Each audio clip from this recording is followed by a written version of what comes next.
And welcome everybody to the 12 o'clock show with Mayor Joe. We're going to hop right into it because we've got a lot of cool things going on today. And apparently, I didn't know if you saw the news. This is Franklin County Commissioner Joe Mazolla from the Department of Health. Apparently, Snowmageddon is coming this weekend, I'm hearing all of a sudden. I didn't know if you had seen anything about this. I didn't until this morning, and so it has my attention now. All right, so we will be keeping an eye on that. Make sure everybody goes and gets some milk and bread because you never know how this is all going to be. I think everybody does that because of the whole blizzard of 78 that I hear so much about. That I think that they think that's going to happen again, but we'll see. So we've got a lot of cool things going on. You brought some good information, so I'll just kind of start off. First of all, tell us a little bit about what's happening with Franklin County Department of Health, like what any new initiatives, any new programs, or what's the hot topic going on right now? Well, there's a couple things. Certainly, we can talk about flu. I think that's certainly something that's very, very timely. But maybe if we take a step back, the kind of the big picture of what's happening at Franklin County Public Health is we're going through a new process to create a community health improvement plan for our entire health jurisdiction. So we provide public health services to almost 500,000 people, to 15 cities, all of our townships and all of our villages in Franklin County. And we're creating a plan that's comprehensive to really address the health needs of that entire community. And so we are a few weeks away from having that finalized. We've been working with a lot of stakeholders to really think through some strategies and look for opportunities to align our work with other collective impact work that's happening across Franklin County. It is in response to our last health assessment that we completed back in June. So we're really excited about putting a new plan in place. We do this every 3 years. So this is the time now where we're going to be finalizing that, and then we'll be working to disseminate that to all of our local political subdivisions, including the city of Reynoldsburg, and looking for ways that we can implement it and support our residents. That's always, I mean, that's a lot of information. So, you mentioned that just in a few minutes, but I can only imagine how much it has taken to even get to the point of where you are, let alone expanding it to deal with all of the various things that could impact an area this size that continues to grow. It does take quite a bit. I would say we're in about 1 month, 5 or 6 of this planning, and it's probably included almost 100 stakeholders. So we really try to ensure that we have as many perspectives as possible when we put together these plans. And really our big goal, obviously, is to address the priorities in our health assessment, but it's also to make sure that we're aligning our work with what our local community has already identified as priorities. Things like housing, for example. I've heard that. Yeah, you've heard that before. Things like zoning, things like the built environment, and other priorities that we're looking at as a community, transportation, et cetera. So we're really excited about it. It's going to be, hopefully finalized next month, and then we're going to kind of do a public release for it actually the first week of April, which is National Public Health Week. There you go. So that's a good thing to have. So this is one of those things that you see it, and I've seen it in the news on and off over the last, I'd say probably 8 to 10 years. This thing called measles. Don't know if you heard about it. It used to be something that people would get a shot, and then you probably would never hear anything ever again, except maybe one random thing here and there. But for whatever reason, and I'm sure we can get into those topics later.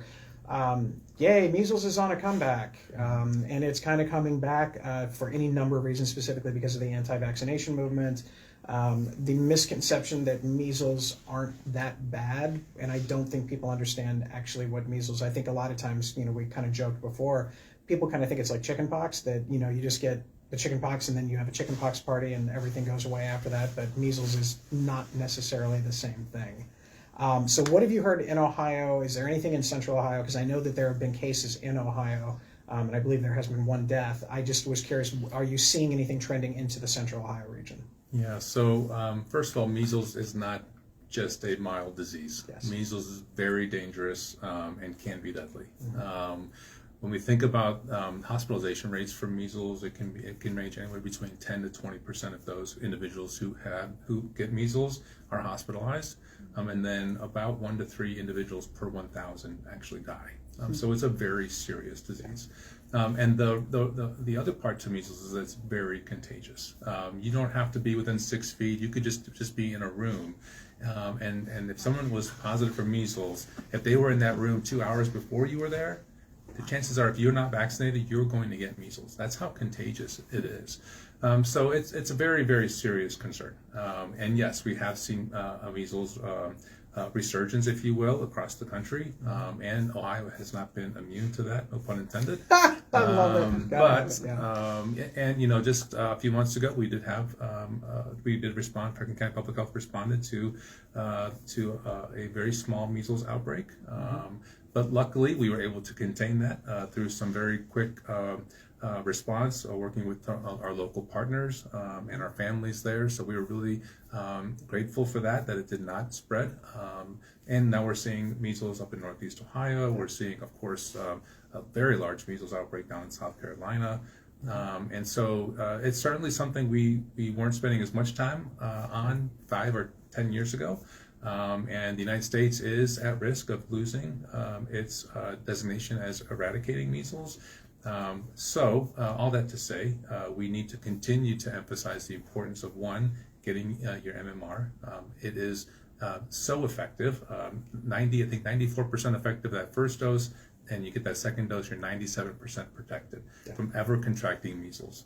And so that's the big takeaway is getting your family, making sure that they're up to date on their vaccinations.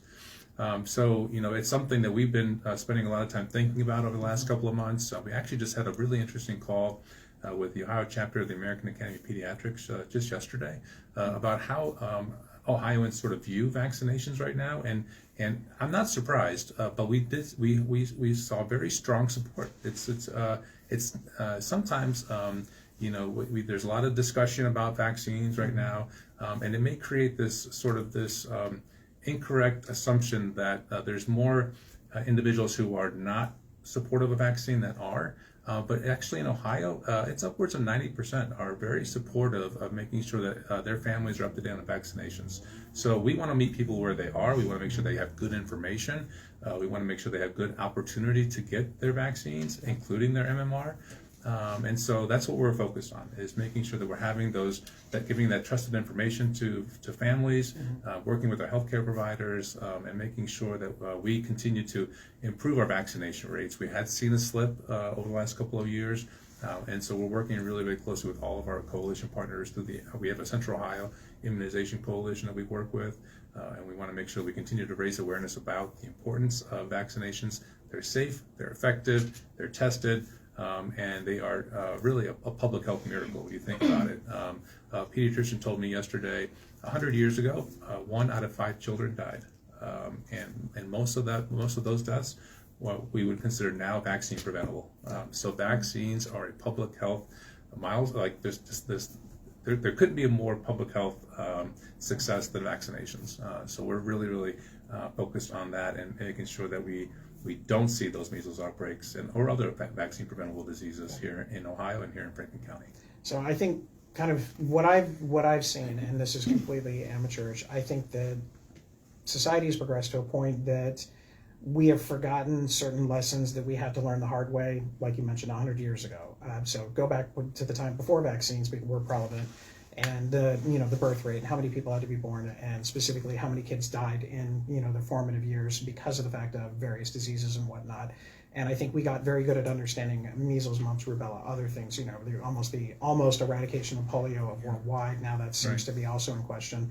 And I think we have forgotten what we already learned the hard way the first time. And I think that's because of potential social media, the conspiracy theory aspects, or just the questioning of whatever it is. Because if we can question this one thing that has always been an established something, then why not question this other truth as well? And then people kind of take that and run with it. The problem is there are dire consequences to it. You see it in this case with vaccination issues of things that have been on for a very long time that have not shown to be detrimental to the health other than saving people's lives. You can make the argument that we've seen it in economics. 100 years ago, the idea of protectionism and tariffs were a theory of style of economics that was discounted because of the negative impacts all the way around, and yet here we are, in 2026, where we're now starting to learn those same lessons that we learned 100 years ago. I blame it on the fact that history teachers didn't, mention that in class, or maybe kids were talking during that time. So I appreciate that. I had to ask, because there are a lot of things out there that are impacting our community, and I just wanted to get your thoughts on that. I'll just say one more thing about that. Well, 2 things, if I could. The first is, vaccines are they're a victim of their own success. Yeah. I think that's what you're kind of alluding to. Most people don't know what it's like to see measles. A lot of pediatricians have never seen measles. But when you talk to somebody who had the measles when they were young, or saw somebody who was really sick because of measles or polio, they remember. But now there's just been so much success because of vaccinations. Folks, they don't have that memory. So that's one thing. The other thing I want to mention is that it's okay to have questions. We encourage those questions. We want folks to ask us, what are your concerns? What are your questions? Are you hearing things like that? And it's our job as the health department, and we hear this from all of our healthcare providers and our school districts, we are in a position to be able to answer and provide good, credible information. So we welcome those questions, and we want to make sure that our families have the right information so that they can make the best decision for their families. No, it's a good one. Now, I see a pamphlet over there, and I'm glad you brought it, because this is one of those things where Reynoldsburg seems to have a higher incidence of radon. For whatever reason. I'm not sure why it is, but it just happens to be something that is there. So I know you got a pamphlet. Feel free and talk a little bit about that, just because it's not something that we've ever gotten questions about, but every now and then I talk to some real estate agents, or if you're driving by, you see the kind of like the little thing that's in the ground that looks like it's trying to open up like a vent in the ground, as it were, to kind of expel that, or hearing people say get a radon detector in your basement type of thing. So talk a little bit about that if you can. Yeah. So January is Radon Action Month. So it's National Radon Action Month. Radon is one of those topics that, again, doesn't get a whole lot of attention. But it's not Reynoldsburg that's high with radon. It's Central Ohio. Okay. So the geology... Can't even give us this one, to be honest. I can't. I'm sorry, Mayor. I can't do it. In fact, Licking County has the highest radon rates in the state of Ohio. So we're pretty close, right? So radon is a naturally occurring gas. It's odorless. It's tasteless. You wouldn't know it if you were breathing it in. But it can be at certain levels, and over time can be very dangerous. Most radon occurrence, emitting from the ground, it kind of collects in a home. It obviously collects in your basement, other buildings, and then it kind of dissipates into the air, and then it's harmless. But when you have homes that are built, and maybe they have cracks in the foundation, or however the structure is formed, that radon will just naturally just sort of occur and rise into their home. So we really encourage all of our residents to have their homes tested for radon. We have a link on our website that will take you to the State Health Department's website to order a free radon test kit. We used to have those available, but there's some state funding that's no longer there, but that's neither here nor there. But the fact is that our residents can still get a radon test kit, and we really would encourage everyone to test their home for radon. Once there's instructions for how to do that. It's really simple, and you could buy one at the store, but again, you can get one for free. You get your results, I think, in a couple of weeks. It'll tell you if you have a level that's actionable, and then you can make an informed decision about do you want to have a radon mitigation system put into your home. I was at a meeting last week, and I asked the group. There's about 100 people in the room. I asked the group how many people have had their homes tested for radon, and only about a third raised their hands. It's something that again doesn't get a whole lot of attention, but radon actually is the second leading cause of lung cancer in non-smokers. So it's something that's very, very it's a significant public health risk. But if again, with good information, you can make good decisions about how to mitigate that risk by getting your home tested, and then, if needed, getting the state license all radon companies that do that kind of work. The state health department oversees all that, and get your home taken care of in that way, so that you have a safe environment. Particularly if you spend a lot of time in your basement. If you have a finished basement, if you spend time in your basement, definitely want to make sure you get that tested. All right. Well, guess I know what I'm doing after we get off the show today. Okay. So, are there any other services that you would recommend for the citizens of Reynoldsburg to kind of say, hey, this would be something that might be beneficial? I know one of them we've talked about a little bit kind of offline earlier as well. But if there's anything else that you think the people of Reynoldsburg should know, especially considering the cold temperatures or just the nature of health in the world in general. Well, let's talk about the cold. Let's talk about winter weather safety. What did you call it? Snowmageddon. Snowmageddon. Yeah. These temperatures, I am not a big fan of. I don't think most people are, but some people are. Penguins are, yeah. We've got some great weather safety tips on our website. We put out some information over the weekend, making sure. I mean, these are kind of, nothing rocket science here, but just helpful reminders about making sure that you're staying safe throughout the winter. And sometimes we don't think about when we're out and about in our car. Do we have a blanket? Do you have things that just in case, a bottle of water, making sure that you're okay to should your car break down in this kind of weather or in the snow.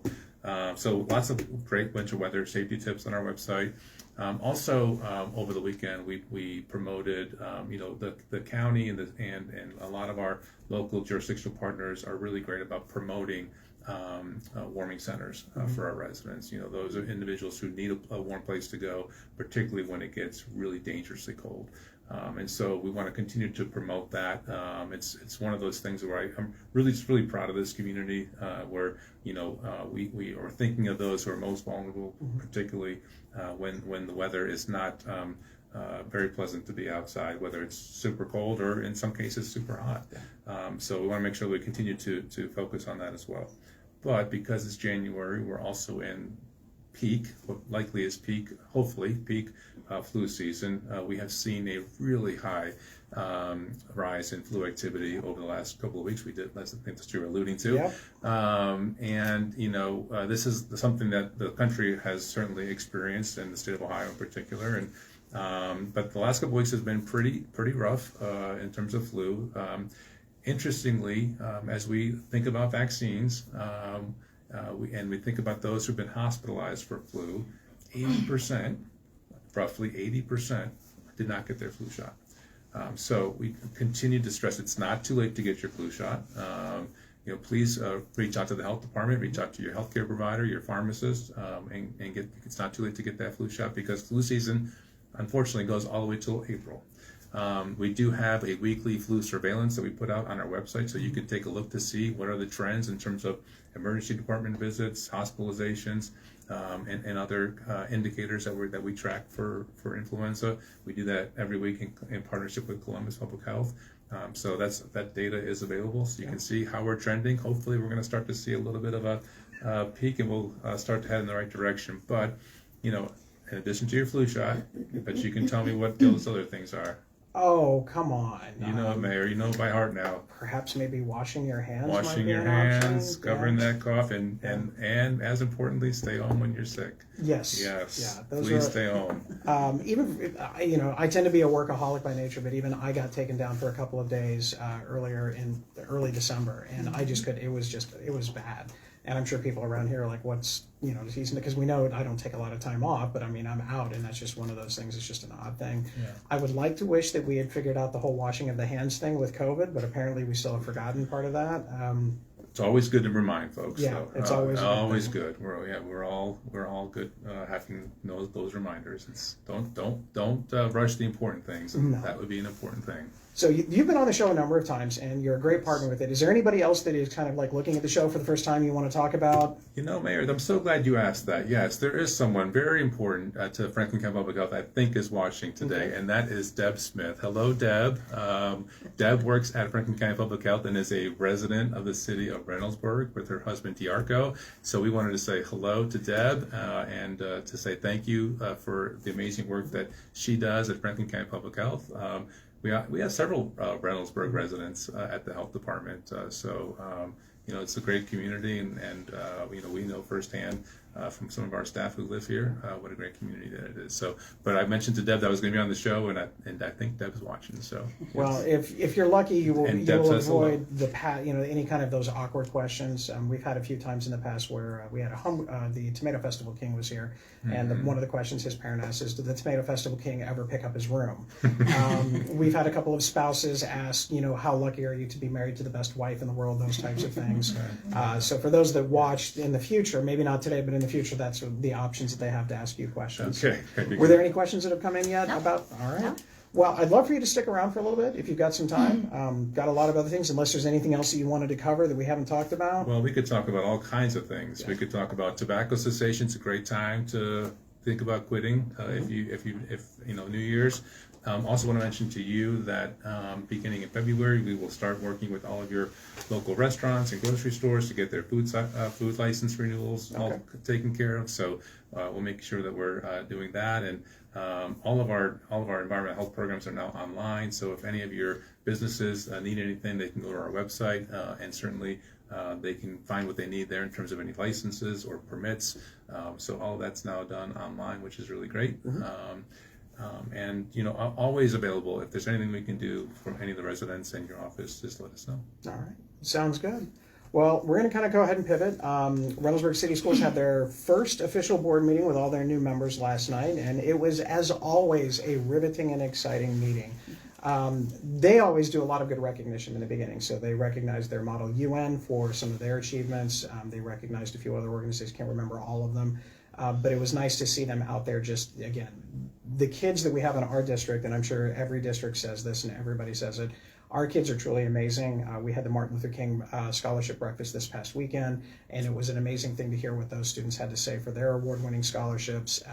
We always continuously underestimate our kids, and it's one of those things where I think it's the same story that when we were that age, why don't the older people ever give us the due that we do? And then it just kind of cycles and so on and so forth. But one of the things that I thought was kind of cool this year is they put a challenge out to those kids. They said, for those of you that got the scholarship, when they go on to do the great things that they're going to do, remember this moment, and when they're at a point in their life where they've achieved a certain level, to pay it back and to give it back for that next generation. And that's really the first time that I've heard it articulated in that forum, and that was a really cool thing. I'm hoping they took advantage of it. We'll see how it all works out, but it was a lot of fun. School board meetings are only as fun as they can be, of course. A lot of things coming up with them, but last night was for the first official meeting of the year. It was really a lot of the normal, same old type of stuff, so nothing too groundbreaking. But they do have a couple of cool things coming up in general. The first one is the Reynoldsburg Education Foundation has the Legends, Lights, and Disco Nights fundraiser. It is for the Reynoldsburg Education Foundation they basically, all the funding goes for teachers to come up with kind of like mini scholarships so they can provide school supplies and different materials for some special projects, something that is probably a lot of fun to do, but not necessarily the cheapest thing. So they do some scholarship programs, and then other funds go to an 8th grade Washington, D.C. field trip scholarship fund for those students that can't financially afford but still don't want to miss out. So it's a great opportunity. It's Saturday, February 7th. There's a student art auction. There's a silent auction. Tickets are $60 because if you didn't order by the 19th, you missed out on your discount. So shame on you for not doing it. That would also be me. But we just didn't get to it. But get an opportunity to go to it. There's going to be a contest for best costume because, again, it's disco. And so if you've got yourself an old disco outfit, if you perhaps like to buy various costumes to go along with it, maybe that's an opportunity for you to go ahead and do that as well. The next week after that, we have the theatrical company presenting Groove and Dine Valentine, featuring Grove City Big Band. All proceeds go to the Reynoldsburg Theatrical Company. That's February 13th at 7 p.m. Tickets are $25, and I believe O'Charlie's is going to be providing the food there, so there's always a little something with that. And if you want to catch out some of our students doing some acting firsthand, I believe this weekend is the opening of the play Gaslighting, which is actually based on the original story of how the term gaslighting came to be. Or I'm actually gaslighting you right now and you don't know it. One of those two things, but to really try and find out what you need to do, go ahead and check that out this weekend. So, that's great. Any comments, questions? All right. This is going to be one that we've gotten some questions, and you're not with the auditor's office, and I know you're very happy about that. Nothing against Auditor Senziano and whatnot. But there are a lot of things that have come up recently about property taxes. There is a big push right now for petition signings to basically eliminate property taxes in the state of Ohio. On the surface, in just that little snapshot, yeah, that sounds like a good idea. The problem with that is I can only imagine how much of your funding as an agency is provided by property taxes. I would pretty much assume that that's a majority of your funding. It's about 40%. Yeah. So if that goes away, that becomes a whole other conversation about what happens to your department and, most importantly, the services you're able to offer the residents of Franklin County. It sounds interesting. So obviously impact there. The schools and townships with fire departments would absolutely be devastated because that's the lion's share of their funding as well. And then from a city perspective, it's not that we wouldn't be impacted from a financial state, but that's not how cities in essence, generate revenue. We don't get that funding. We get a smaller portion of it. For us, it'd be about $900,000 in loss, which again is not insignificant. That is, basically out of a $37 million budget, that's, a certain amount of money out of there. And so we would have to figure out the cost. But what I don't think people understand is what happens after the fact. So you don't have your property taxes. And so the two solutions that are being offered up, by other entities, some at the State House, some in the other sectors, are an increase in your sales tax or an increase in your income tax. The estimate alone to match just where we're at right now as the state to generate revenue would mean that sales tax would have to go up at least 4 times what they are now. So in Franklin or Licking County, I think we're about 7.5% all the way across or something like that. So we'd have to times that by 4. So we're pushing over 30% in sales tax, which is a sales tax on everything. And then you're looking at anywhere at least 13% of your income going to an income tax to help compensate for that. So in theory, you wouldn't be paying your property taxes, but what you would be seeing is an increase every time you go to the store to buy something, and you would see an increase or decrease in your take-home pay every single pay just to get to where we are. That's a dangerous combination all the way throughout, let alone the impact on the services that are provided all the way across. Property taxes in general are too high. We've had that conversation. You mentioned housing earlier. Part of the reason why property taxes are as high as they are is because there is a significant shortage of housing in the central Ohio area. So the less of a supply, the higher the demand, the higher the price. It's almost as if I taught that for about 15 years. But those are things that are out there that people have to pay attention to. As of right now, and this can change because the State House changes its mind on a daily basis, hourly basis, or sometimes even by the minute, they are not going to be moving forward with any other initiatives on property taxes for the rest of this General Assembly. I'm not sure why. I haven't gotten really an answer out of it other than it's not a priority.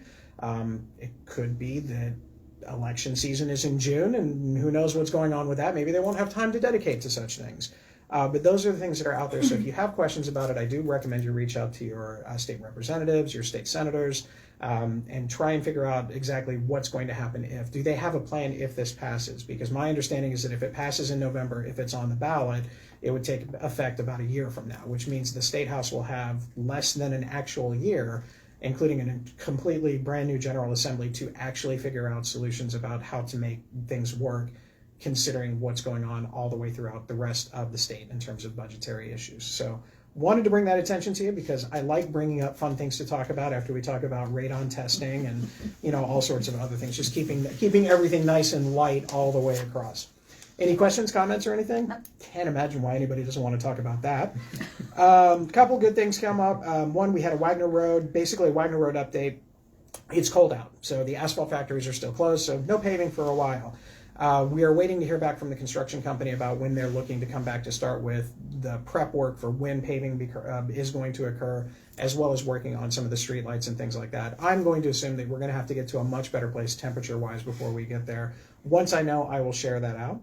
I had the privilege of being invited to speak at some Etna Township meeting last night to talk about 2 very specific events. The first one is Taylor Road and 70 interchange. Etna Township and the city of Reynoldsburg entered into a partnership for a joint study to see what the impact of this new interchange that's coming would be on both of our communities. And we found out that apparently traffic is coming. Yeah, which is good because, we hadn't heard that. So they kind of gave up a couple of ideas on Taylor Road about what that's going to be. The scheduled timeline is, as of right now, they're going to be applying for their last batch of funding in February. They'll find out in May, but they're already acquiring right-of-way. They've already got the design sketches, so this thing is going to happen. They're planning on starting construction in 2027, which is a lot closer than we all realize because it's already 2026 and we're almost done with January already. So our role between Etna Township and the city of Reynoldsburg is to find out, okay, when this thing comes, how do we deal with the excess traffic? It probably sounds odd because usually government waits until after the fact, but we're trying to be proactive. So I know it's a little disconcerting for people to think that we're thinking ahead. But basically what the study comes out and talks about is traffic is going to be there. The intersection at Taylor and Palmer needs to be addressed in terms of maybe lengthening some of the right-only turn lanes so that way you can kind of eliminate some of the stacking issues that come up. And then systematic tied traffic lights all the way from Taylor Road and 70 all the way really to Broad Street. So that entire corridor would have to be kind of rewired and readapted for more continuous travel and flow all the way throughout. So this is the first step in that process. Edna Township and the City of Reynoldsburg will meet again in a couple of months after the fire departments have some time to digest what they're being told from the Ohio Department of Transportation and how all that's going to work, and we're going to try and find a way to figure something out there. The other and more entertaining version of things was the Summit Road discussion. Great conversation, incredibly passionate residents about what the impact of this potential road enlargement is going to be on Summit Road. The reason why this project is kind of started is because, one, we have Summit High School and Summit Elementary School there. There's already a lot of traffic in that area. We also know that Summit and Main Street is a relatively dangerous intersection. You're going out onto Route 40, and there is no traffic light at that location. So if you're trying to make a left-hand turn out of there, it's a lot of white knuckling it and, trying to figure out how to get there. So this would alleviate those concerns by putting a traffic light there and also widening the road. The question for the residents, and again, great questions, is, okay, so if you're going to widen the road, what's going to be the impact to my particular property? So last night was the first night that we've had a little bit more time to digest after they've had some property stakes out and things like that. So we're going to be meeting with those residents over the next couple of weeks to go over their particular concerns for their particular pieces of property, knowing that, and I love engineers. Engineers are great. They put something on paper and they think this is the way it's going to be, and then there's always room for maneuver. There's always room to make sure that salvage a tree there, repurpose a bush here, that type of thing, to make it as least intolerable as possible, I guess is probably the best way to say it, knowing full well that the safety of the residents, the safety of the homeowners, and all that is going to be taken into consideration. So it was a great meeting. Definitely going to have a couple other ones as we move forward.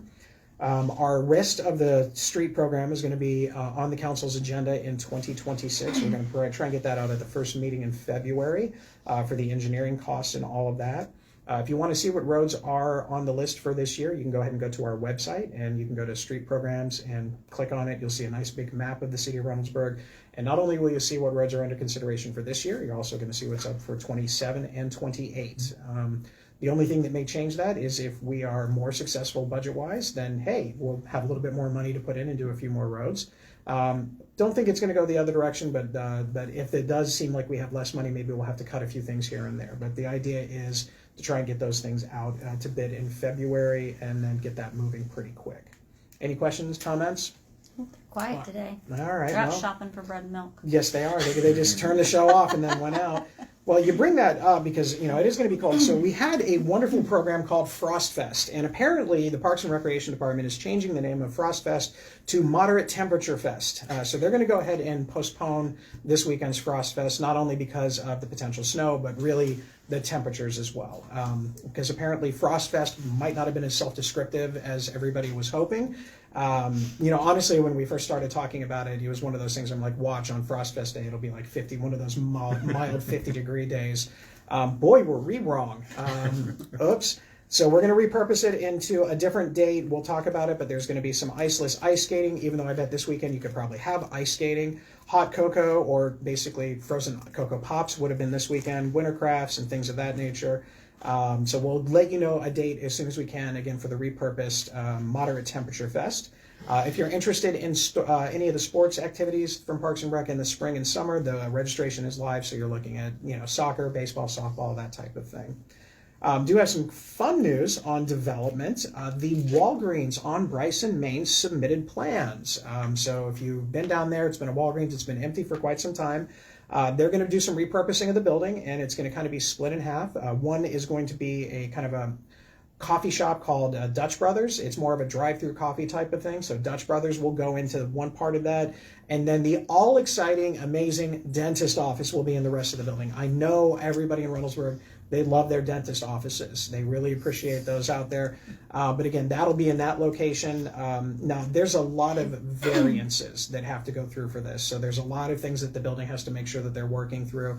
This was that first submission. So we'll see how that goes and how it's kind of altered all the way across. Yeah. So, if I may, Mayor, when it gets to that point, they'll reach out to us and we'll help them with their food service license. And then we'll work with the dental office to make sure that their plumbing and medical gas is all appropriately installed. So there we you go. No, there's somebody in the office right now that ears perked up with the medical gas and the laughing gas. I mean, do you guys do like testing on that? And if so, can we?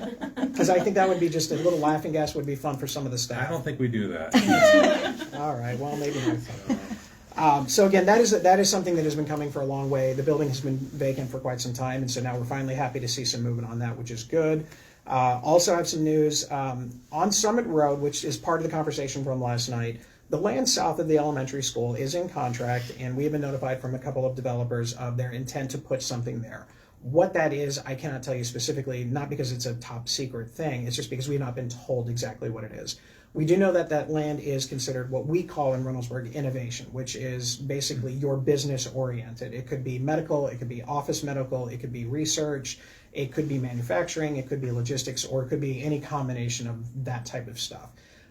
So something's coming. We hope to hear something maybe submitted in the next 2 to 3 weeks. Once we know for sure, we'll share that here on the show, but that particular piece of property is going to be there. I'm really hoping I have something real to show at the State of the City by the end of February. I think that's probably the most likely timeline for that particular thing. But development is coming there, potential for job growth, career-based things, which is something that Reynoldsburg is definitely looking to try and diversify our economic region. So I'm actually very excited about that. So we'll see how that works out all the way around. Other events coming up, we have our annual spaghetti dinner for the Reynoldsburg Community Association, our great partners in all sorts of things, including the 4th of July parade, which will be even bigger and better this year. But we also have the Halloween festival as well as Christmas on the Town, things of that nature. So that's going to be on February 28th. Good spaghetti. They've got the Texas Roadhouse rolls with the cinnamon butter, the cinnamon honey butter, which is always a popular thing. So go out there and check that out. That'll be at Messiah. There's a couple of options to get tickets, but for the most part, you can just get tickets at the door. I think it's, what do we got for the tickets? $10 per adults, $5 for children 5 to 12, under 5 free and probably messy. And people can also purchase and basically take when they go. So it's an option for that. So thanks to the Community Association, we'll have a representative from their organization in here not too much longer. So we'll talk about that a little bit later. Community Cleanup Day. This is something that I want to put in everybody just so that way they're aware of it. It's going to be April 25th. This is the non-hazmat year, so we're just doing our normal things for Community Cleanup Day. So we're going to have our paper shredding, we're going to have some of our bulk drop-off and things like that, electronics recycling, all of those different types of things here in April. It's always a good time just because it's, you know, a great opportunity in the spring to kind of clear out stuff in the house that you don't necessarily want anymore. And we also, this year, and I'm sure you're aware, this is a big year for the state of Ohio and for the United States. It's America 250. Has that ever been brought up at the Department of Health, I'm betting? I've heard that. Yeah. Yes. So it's very exciting. So we've got a lot of different organizations here participating. We're going to have, obviously, the schools are involved. We're going to have our Historical Society, the Community Association, city staff led by my assistant, Jessica Rosenthal. So she will be on the show probably as we get a little bit closer to go ahead, and she's loving that moment. Probably be on the show a little bit later to talk about all the things going on for there. We also have other things to look forward to. I mentioned the State of the City earlier. That's going to be on Thursday, February 26th. A lot of 2025, as I'm kind of going through reflecting on what we accomplished last year, definitely was about setting the stage. We did a lot of things to get things in place for what we hope to be an incredibly large 2026, whether it's large like some of the commercial development that we've recently talked about. We're also talking about some restaurants and retail and things of that as well, along with some other initiatives that we're trying to get started here in Reynoldsburg. So if you're interested, I do hope you can make it out. It'll be at City Hall. Doors open at 6:30 p.m. I start pretty prompt at 7 o'clock. I want to make sure I get that started right on time. And really no one cares what I have to say except for the fact that I probably will be announcing some of the musical acts for the Tomato Festival towards the end of the show. Nobody knows. Honestly, nobody knows right now, even me. But nobody will know outside of just a very small number of people before the State of the City. But we try and get that taken care of. Usually we put some really obscure hints out there every now and then just to see if anybody can kind of catch on with it. But what was interesting is I didn't know if you saw there was an article in the Dispatch about some of the musical acts that are coming to the Ohio State Fair. Good. Gin Blossoms has actually performed here. I was there for that show. And then Blues Traveler was one of the groups that we were looking to get, but we knew we couldn't do it this year. But what I find what's interesting is for Reynoldsburg that we're kind of on par with what the Ohio State Fair is bringing to the game. And so some of those musical acts there are some of the ones that we're bringing. So I'm really excited about the potential acts that we have for this year. It's going to be really interesting. And as soon as I have an idea of what's going on, I'll probably start dropping some hints. But we'll hopefully have something out when we get to the State of the City in just over a month from now. Any questions, comments? Yes, Jennifer is shaking her head when I'm talking about finding out about who's going to be the guest, because she probably, she doesn't know, she knows there's a lot of pressure on her to get this stuff taken care of. So with that, that's all I got for today. Next week, book some time, folks. Reynoldsburg Education Foundation Chair Debbie Dunlap will be our guest. Debbie was the board member on the Reynoldsburg City School Board with me for a long time, and she holds the record for the first, second, third, fourth, and fifth longest Joe Show. So yeah, it's one of those things where no one's getting into the top 5 out of that one. You and I could talk for the next hour, and Really? I still don't think we're breaking the top 3. Okay. So she will be here. It's going to be a little bit different because she's gotten herself a position where it's a little bit harder for her to get away. So we may have to do a couple of different things on this one. So we may do a pre-recorded thing. Don't worry, CBS, we're not going to edit anything. So we'll go ahead and get that taken care of. Did get a couple of questions here real quick before I wanted to go, and I almost completely forgot about this one. You go first. Well, I think we wanted to also mention, you had shared this online, I shared it online. The Mid-Ohio Regional Planning Commission has resources for low and moderate income families to help with home repair and weatherization to keep their homes warm this winter. So there's information on the MORPC website. Maybe we can share that. Yeah, I know we've shared it in the past as well. This was shared at a meeting last week, and the executive director said, we always have more money than we have requests. Yes. Which tells me that we have to do more to get the word out, to let our families know that there are resources to help them with home repairs and weatherization. So we want to continue to do that as much as we can. So thank you for letting me say a couple of things about that. I'm glad, because I think a lot of times what I found is, people knock at a door and they're like, yeah, I'm from the government, I've got free money for you. Right. And then nobody's like, no, you don't. There's a kind of a connection with that. All right, so a question from our friend, and hopefully he's watching, Reynoldsburg Education board member, Neil Whitman, asked a couple of things. Can you say a bit more about the composting program that we have at Spangler? So absolutely, here is our composting bucket. So we have this. If you're interested, you can actually register with the city, and then we'll get a bucket ahead for you, so you can go ahead and pick it up. And we offer 9 of these wonderful biodegradable bags that you can put all of your food waste in. So this is exactly what it sounds. It's your food waste, banana peels, oranges, food that you don't finish, some scraps. So things that you don't want to give to, maybe if you have a pet or something like that, that you can disappoint them and put it in here as opposed to giving it to them. When this gets to a point that you feel it's relatively full, go ahead and wrap it up, and then you can take this all the way to Spangler Field off Livingston. And it is open basically at 24 hours, but most people are going during the daytime. You can go out there, open up the bin, and actually dump the food waste into it, and then you're all set and ready to go for the next time. It is a pilot program that we're working with SWACO to help us out to see how many people are interested in it. Our initial list of people that have wanted these things, those buckets have kind of dwindled as they pick them up here at City Hall. So go ahead and take a shot and pick those things up. Make sure I got everything else in here. Compost materials in the bucket, and then you can take it to Spangler. That's why, to avoid the smell, as Mr. Whitman has asked about, is if you have that plastic bag, that's probably a good thing. Right now, because it's so cold, it's actually sitting in our garage, so the coldness has kind of gotten rid of that. I don't know if that's going to be the case probably in July and August, but we'll just have to wait and see. We'll probably be changing it a little bit more often at that point in time. So those are the kind of things that are in there that would be really good for people to kind of figure out. I do like the suggestion if we could explain the process in the style of a 1950s, 60s era educational classroom film. So that'll be on our agenda of things to do, because that's a very specific request. Very specific. That's a very specific request. So we may work with that one on that one.